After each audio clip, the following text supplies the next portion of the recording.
before movie maker extraordinaire Ed Wood Jr. gets the Jonathan Ross treatment.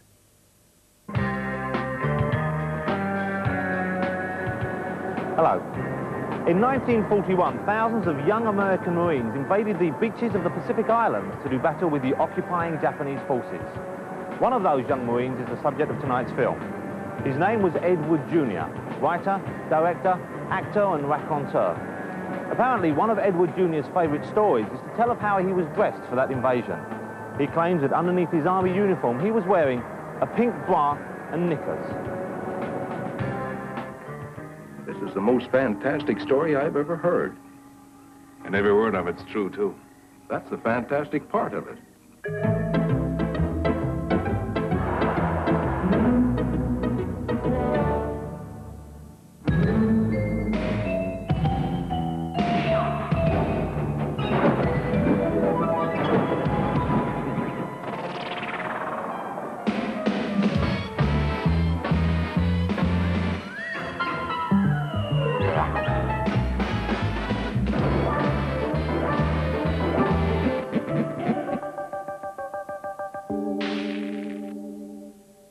Ed Wood Jr. died in 1978, a few days after being evicted from his Hollywood home. Fortune hadn't smiled on him for some time. He was drinking heavily and virtually broke, and he hadn't made a movie in nearly 20 years. His death went largely unnoticed. Yet today, his films aroused tremendous interest and enthusiasm. He was someone who can truly be called a cult director, thanks largely to such unforgettable movies as this one, his low-budget science fiction extravaganza, Plan 9 from Outer Space.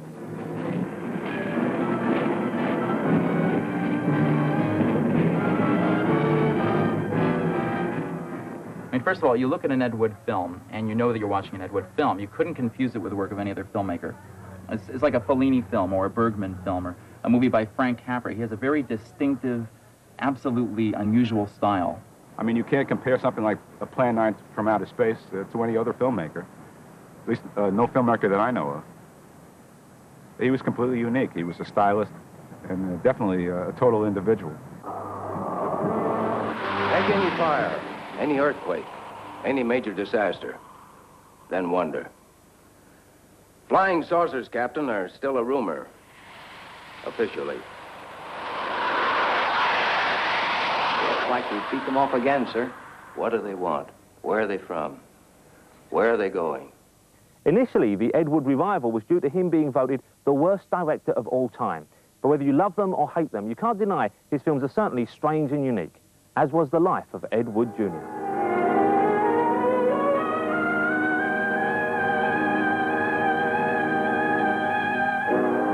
And this is Ed Wood Jr. himself, as is best remembered from his very first film.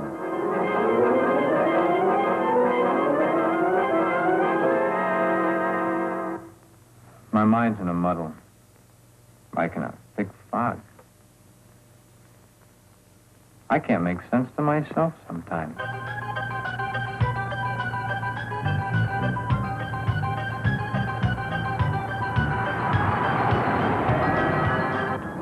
Ed's first film was released in 1953 and is best known as Glen or Glenda. But it was actually released under several different titles. Glen or Glenda, Which Is It? He or She?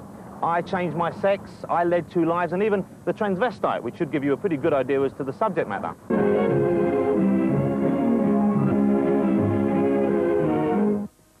Why is the modern world shocked by this headline?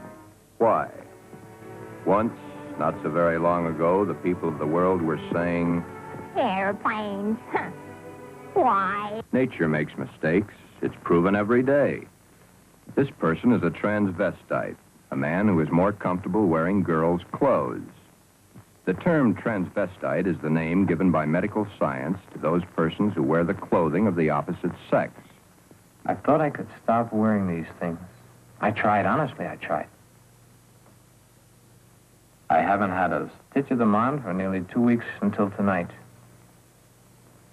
Then I couldn't stand it anymore. I had to put them on or go out of my mind. Give this man satin undies, a dress, a sweater, and a skirt, or even the lounging outfit he has on, and he's the happiest individual in the world. It cost just $29,000 and was financed by George Weiss, a producer of sexploitation pictures. Ed was the writer, director and star, but far from being just another crass exploitation film, it's actually an intensely personal statement. Glenn is engaged to be married to Barbara, a lovely, intelligent girl. The problem? Glenda, Glenn's other self. The girl that he himself is, his other individual personality. Actually, in Glenn or Glenda, I wasn't allowed on the set. I didn't know the whole story of him dressing in women's clothes. I didn't find that out till later. Because Edward wanted to marry me, and so he didn't let me know, you know, that he was dressing in drag. Then there was the time Barbara was wearing the sweater Glenn had always wanted to feel on his own body. It was becoming an obsession to him. He must have... What's the matter, Glenn, darling?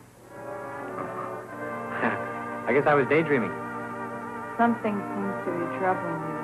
Why don't you tell me? He'd want to borrow my Angora sweater, and I asked why, because it wasn't the usual thing for a man to be asking a woman.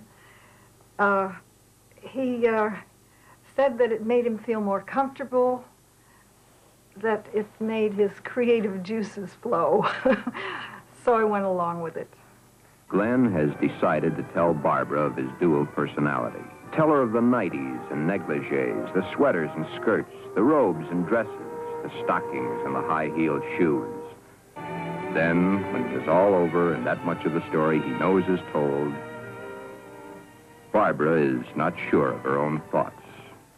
Sometimes you take a person, what they are inside, and the good that they do for others and everything, and not just, sometimes they can't help what they feel.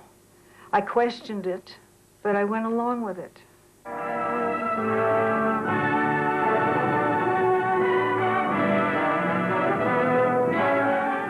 But in real life, Ed was not so honest with his fiancée. After the collapse of his relationship with Dolores Fuller, he courted and married Norma McCarthy. Now, of course, before he was married to you, he'd made Glenn or Glenda.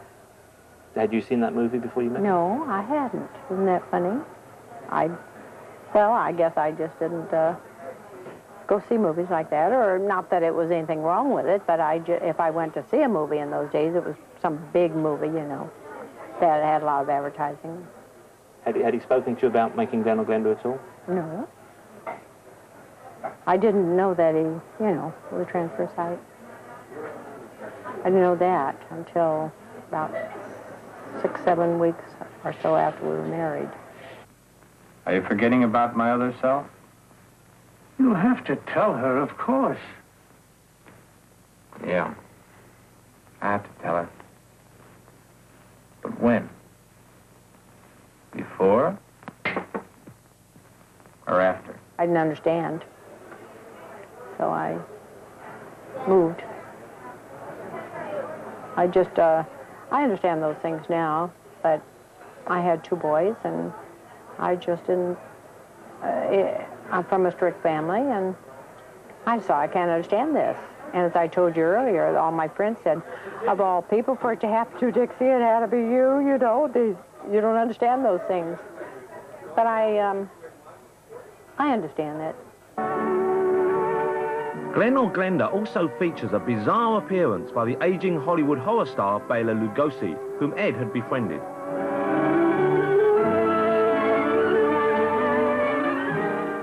Well, Wood was always a Bela Lugosi fan. And he, of course, watched his films in the 30s and the 40s and grew up on them.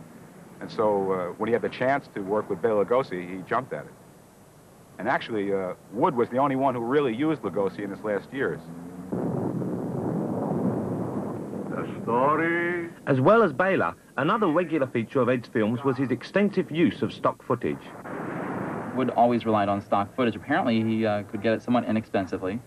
And, I mean, when you look at Glenn or Glenda, suddenly Bela Lugosi's yelling, pull the string, and there are a bunch of buffalo stampeding down his face.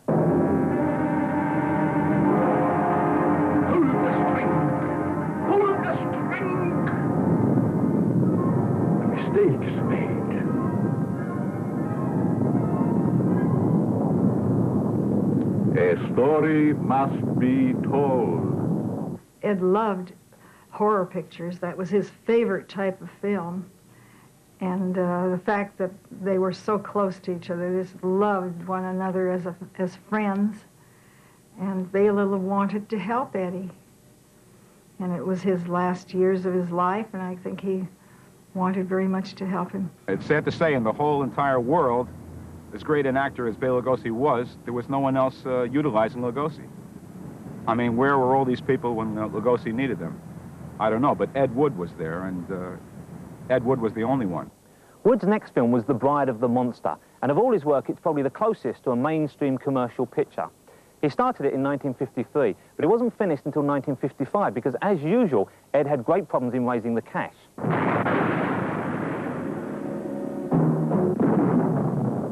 Ed finally raised the money from an Arizona farmer who took a small part in the film in return.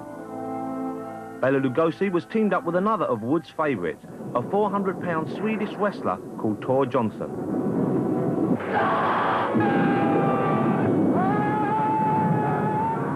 Bride of the Monster was to be Bela Lugosi's last ever speaking role. He plays Dr. Eric Vernoff, a crazed scientist who wants to create a race of atom-charged supermen after being spurned by his colleagues. I will perfect my own race of people. A race of atomic supermen which will conquer the world. The film also marks the debut of one of Wood's regular characters, Kelton the Cop, played by Paul Marco. I wonder what that fool Kelton is doing now. Paul Marco named Kelton the Cop after this West Hollywood street, where he still lives today. Kelton is always very energetic.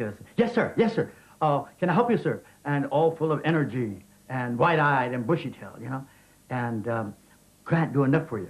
Come in. Here's the late additions, Captain. Look, why can't I work on this case? Back to your desk.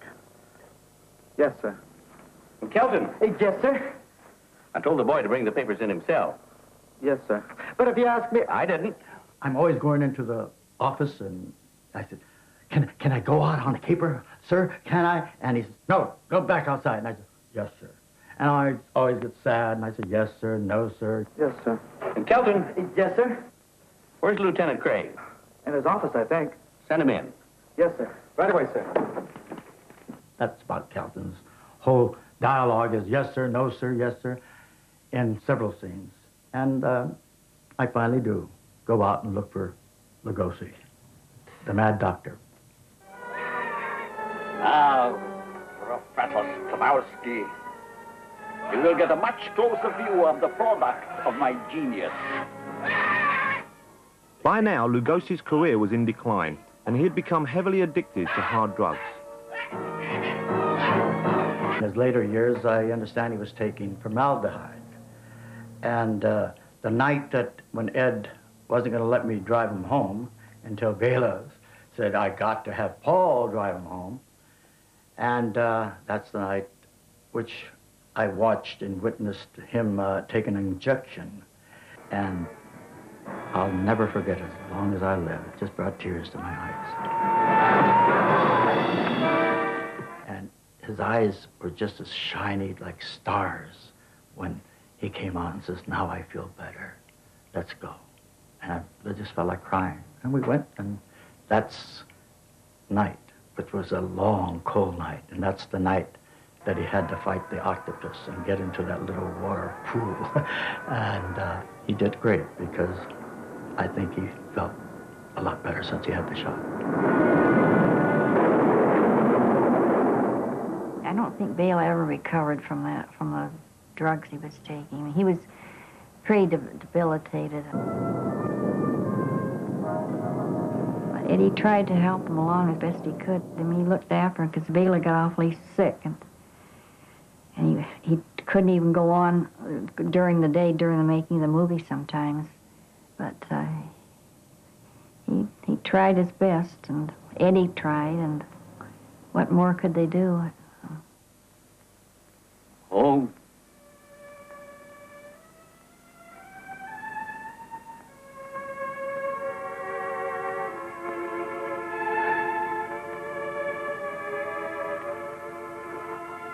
I have no home.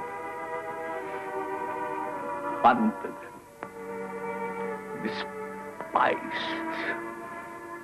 living like an animal. The jungle is my home. Lugosi was always very fond of the speech that he makes about home, I have no home. For 20 years, I've lived in this jungle hell. And he was so fond of that particular speech that he would be walking with Ed Wood on Hollywood Boulevard and then all of a sudden go into it and start reciting it. I was classed as a madman, a charlatan, outlawed in a world of science which previously honored me as a genius. Now, here in this forsaken jungle hell, I have proven that I am all right.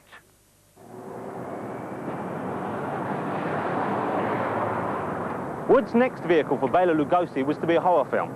He'd scraped together just enough cash to start filming The Vampire's Tomb at Lugosi's house when Lugosi suddenly passed away. What plan will you follow now? Plan 9. It's been absolutely impossible to work through these earth creatures. Their soul is too controlled. Plan 9. Ah, yes. Plan 9 deals with the resurrection of the dead. Even Ed couldn't resurrect Lugosi, but he could certainly work around him. Most filmmakers would decide that such a tremendous blow as your star dropping dead on the set would halt the project. You couldn't do it anymore. But he decided he wanted to finish up his masterpiece. So he rewrote the script and made a movie called Grave Robbers from Outer Space that became Plan 9 from Outer Space. The problem is his star is only in 2 minutes of film. Ed's inspired method of killing off Lugosi in the film was an out-of-shot car crash. The old man left that home, never to return again. He came up on the ingenious idea of hiring his wife's chiropractor named Dr. Tom Mason, who's a good foot taller than Bela Lugosi, looks nothing like him. And he got this chiropractor to walk around in a Dracula cape, and he's got the cloak strewn across his face, so you really can't see what he looks like at all. Bela's death wasn't Ed's only problem. As usual, he had run out of cash, but help was close at hand. Downstairs, there was this landlord, and who was a Baptist, and his name was Reynolds. And he and Eddie became friendly, and all of a sudden, Eddie had the Baptist Church of Beverly Hills behind him. I do know that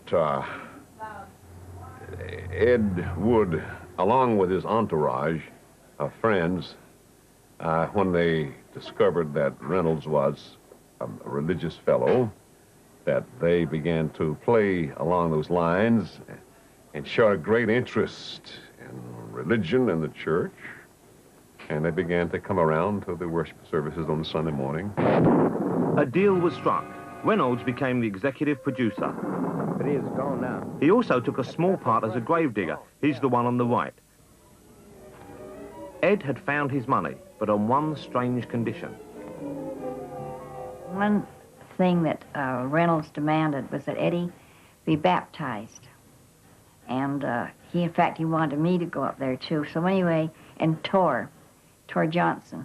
So Eddie says, okay, what the hell, I'll go along with it. But it wasn't that simple, particularly when it came to baptizing the massive Tor. He weighed about 400 pounds. The baptistry in the church couldn't accommodate his hulk. So the minister was a very enterprising man, so he talked one of the ladies in the church who had a swimming pool to allow Tor to be baptized in her swimming pool, along with several others of Ed Wood's devotees. And there was quite a sight seeing all these people being baptized in that swimming pool, and their hair was stringing and their face was wet and the mascara was running, and as it was quite a sight. What they do to get money in Hollywood, I don't know. This was a nth degree, I think. But that's how they got their money.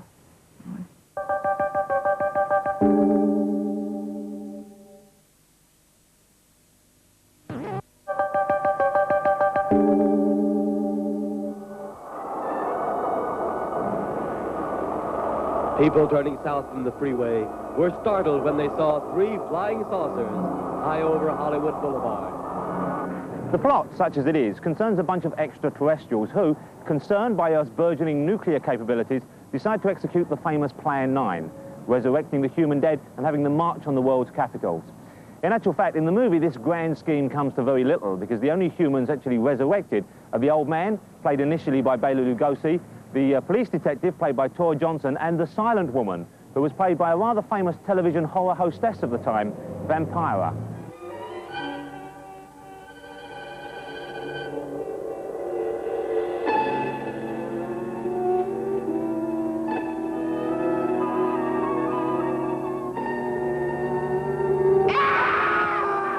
You don't have any lines in the movie. Were you initially offered some? I was initially offered some lines. I was initially offered some lines. But the fact is that the character, although I was billed as Vampira, the character wasn't Vampira as I had conceived her.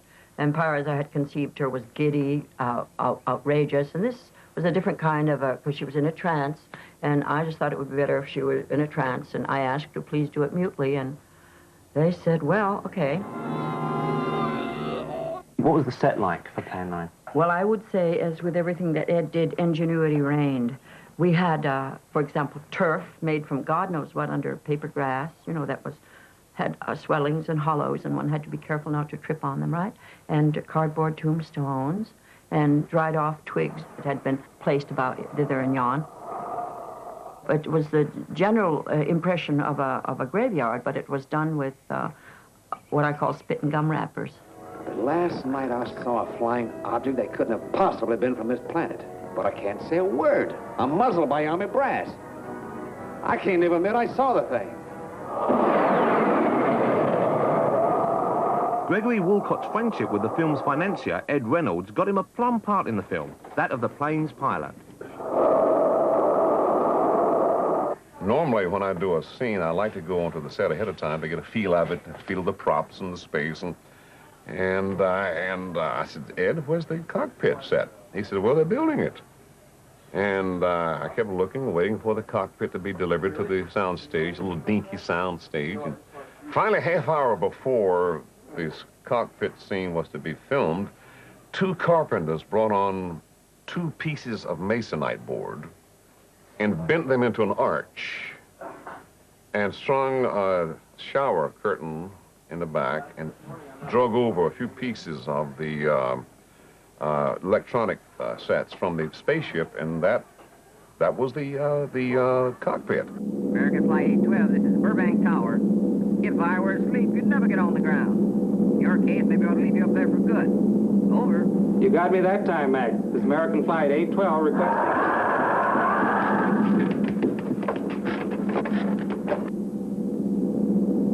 Burbank Tower to American Flight 812. My agent was furious when he discovered that I had done this planned grave robbers from outer space film. He was furious with me. He said, you've taken a giant step backwards in your career.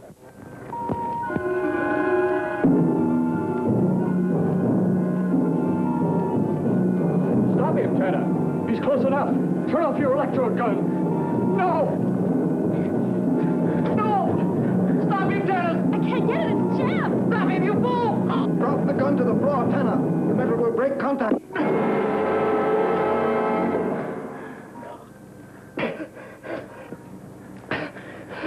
That was too close. Now, this was supposed to be a horror film. And in those moments where people, or the audience was supposed to gasp in horror, the kids would laugh and giggle, you know. And I knew right away the film was in terrible trouble because it was just so bad. Just so bad. Colonel Tom Edwards, in charge of saucer field activities, was to make the greatest decision of his career. He made that decision. Colonel Edwards gave the signal to fire. One of the film's most noted features is, of course, the not-so-special effects. There are a couple of scenes where it looks like there are actually 2 pie tins that are stapled together, and they went around with a string and just took these pie tins stapled together and tried to make a flying saucer out of it. And I talked to one of the guys who did the props. He said, no, we didn't have the budget for pie tins. We used paper plates. They took a paper plate, they doused it in kerosene, they took a little cigarette lighter and just somehow let it burn on fire, making it look like a burning flying saucer, and I think that's the magic of Wood's films. One of the features that Ed Wood fans look forward to in his movies is the appearance of his repertory company, a bunch of like-minded stalwarts he'd gathered around himself. It's an odd collection of old stars like Bela Lugosi, minor television personalities like Vampiro and Criswell, oddballs like Swedish wrestler Tor Johnson, and even a few personalities that Wood discovered himself.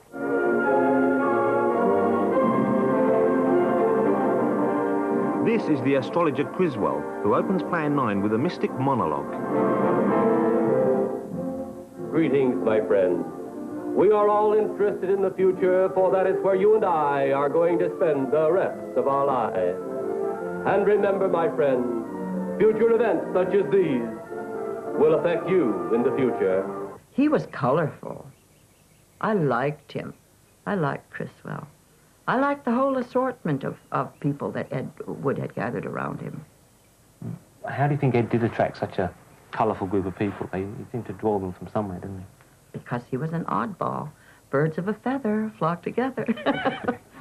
They were kind of Ed's menagerie, I called them. They consisted of ex-wives and astrologers and chiropractors and just kind of what would be considered fringe people. This is the story of those in the twilight time. Once human, now monsters, in a world between the living and the dead. Monsters to be pitied, monsters to be despised. Another of Ed's discoveries, Valda Hansen, was the star in his next film, Revenge of the Dead. He said, I'm looking for a girl with eyes like you and someone who can mesmerize and be the white ghost. So he had me read for him, and he had me do a little skit of, the Banshee. And he said, that's sensational, Valda. You are a good actress. Since Mrs. Wingate Yates Foster, through my benevolent society, wishes the arising of her dear departed husband Wingate, we tonight will bring him from that which was thought to be his final resting place.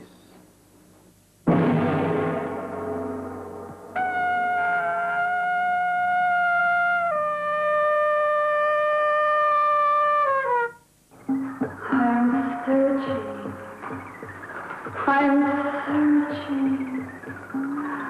It's cold. In it, we are duping the people in these seances. And consequently, as time goes on, we draw the real dead. And so that is why it is the night of the ghouls. And it ends up, they come after us.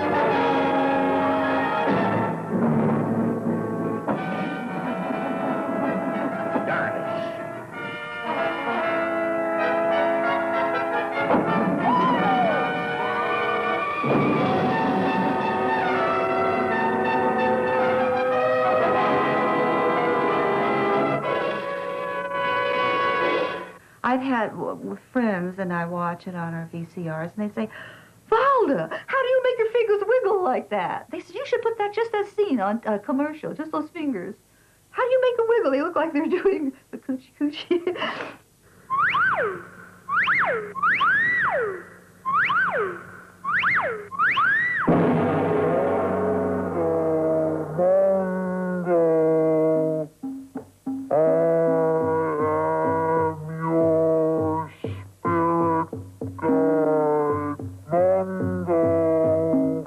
Ed's next film was The Bride and the Beast. He wasn't in the director's chair this time, but his screenplay was so distinctive that it's unmistakably an Ed Wood Jr. film. It tells the story of a beautiful young girl who marries an animal trainer, but discovers on their wedding night that she's much more attracted to the gorilla he keeps locked in the basement.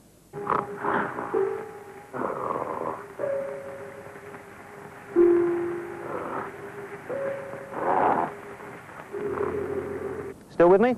Okay, well, rather upset about this strange desire, she quite naturally visits a psychiatrist who discovers, after some lengthy scenes of jungle stock footage, that she was once a gorilla herself in a past life. This explains not only her unhealthy obsession, but also her deep-rooted love of Angora sweaters. go into a deeper sleep now. Deep, deep, deep. Cool wind brushes my fur. What kind of fur is the wind brushing? There's the water. I don't want to go to the water. I'm so frightened of the water. I see my reflection. I'm a gorilla. He loved my Angora sweater, my blue one. You know, he called it Mr. Angora. He had a fetish for Angora. And then he had an Angora dress, a pink one. He was gorgeous then with his green eyes, you know, and the wig. But he didn't try to hide it. By the early 1960s, Ed's career as a low-budget auteur was really over. His dream of joining the cinematic greats was never to be realised. Unable to raise money for his own projects, he tried to earn his keep as a screenwriter. But sadly, for the rest of his life, he really earned his living as the author of trashy novels aimed mainly at the sex market. One of Ed's books was filmed in 1966 as Orgy of the Dead.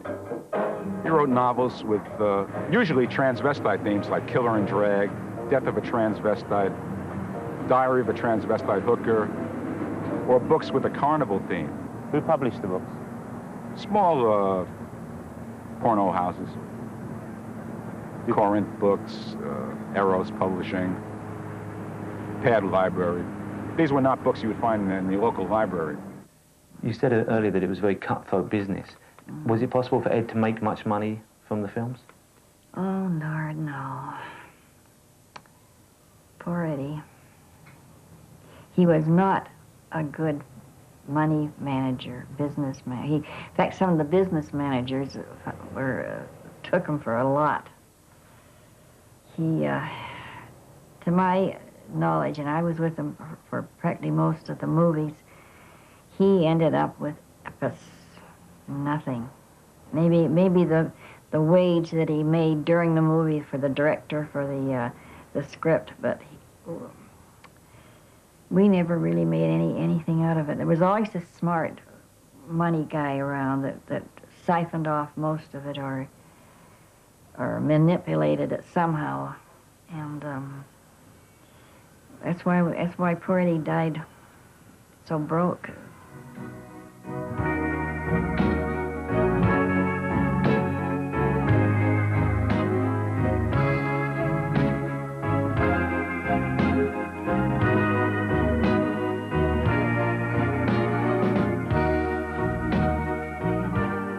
Ed, however, never lost faith in his films, particularly Plan 9, and a whole new generation was about to rediscover it.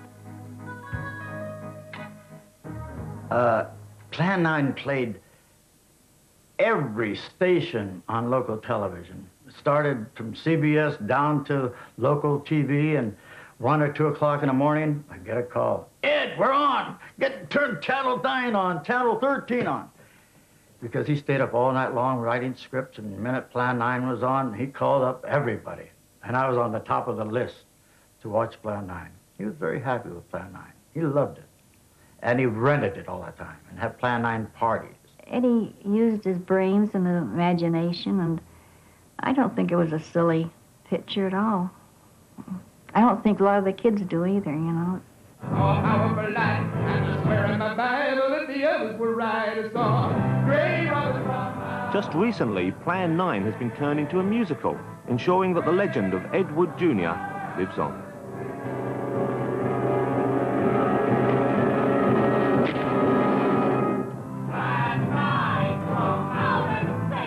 Well, Ed Wood has turned into a whole cottage industry. It's amazing how many different facets of Wood's life have been mined. I mean, first of all, back in 1981, there was an Ed Wood film marathon at UCLA. And here you can see there's a hairy leg and a high heel, a giant rubber octopus, a flying saucer, and a gravestone that's about to tip over because it's made out of cardboard. Nothing's gonna keep me away from home tonight. Nothing's gonna keep me from my 8:30 flight. There is the Paul Marco I Love Kelton the Cop fan club As far as I know, there's only one member, and that's Paul Marco himself. And I started some merchandise. Kelton the Cop T-shirts. I love Kelton the Cop bumper stickers. I love Kelton the Cop medallions and also keychains. It says "Good luck forever" on the back, Paul Marco. Kelton the Cop balloons. They're just general T-shirts for Plan 9 from Outer Space.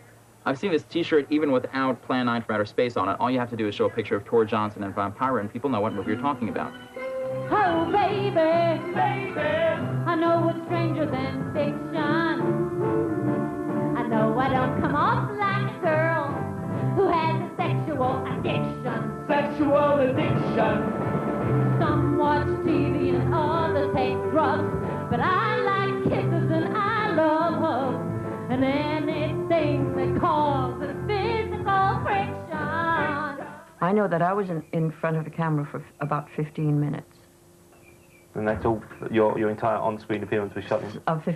15 silent minutes, which has given me an entire new career. Thank you, Mr. Wood. You listening? I'm attracted to love just like a butcher likes to chop his meat. But to me, love is a death-defying beast. What do you think he would make of the attention that's focused on his work now? Oh, God. He'd be thrilled that he's got so much attention. I'm not arbitrarily sure he'd like the nature of it.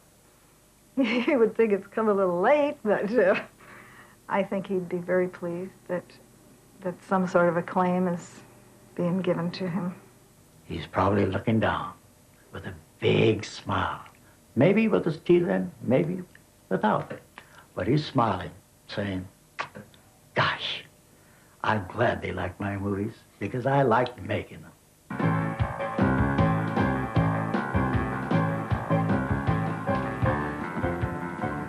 Whatever you may think about the films of Ed Wood Jr., he had one great talent that no one can deny. He could take his ideas and against almost impossible odds put them on screen.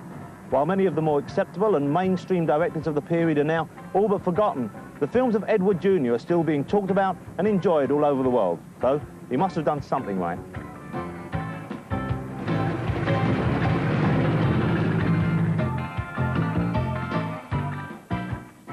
I'm getting a plan. This gives me a plan. One will see, two soul. We had more plans than we had more, boy, you know me. I'm a plan-making man. I've been making a plan, cause no trouble ever since I began. Number one was kids flying out of the sky. You failed, but you gave the space scout a try, you know me. I'm a plan-making man. I've been making a plan, causing no trouble ever since I began. The White House was the target of plan number 2, but we got drunk and took over the San Diego Zoo, you know me. A plan-making man. I've been making a plan, causing no trouble. 2 more incredibly strange filmmakers are profiled next week. Hong Kong's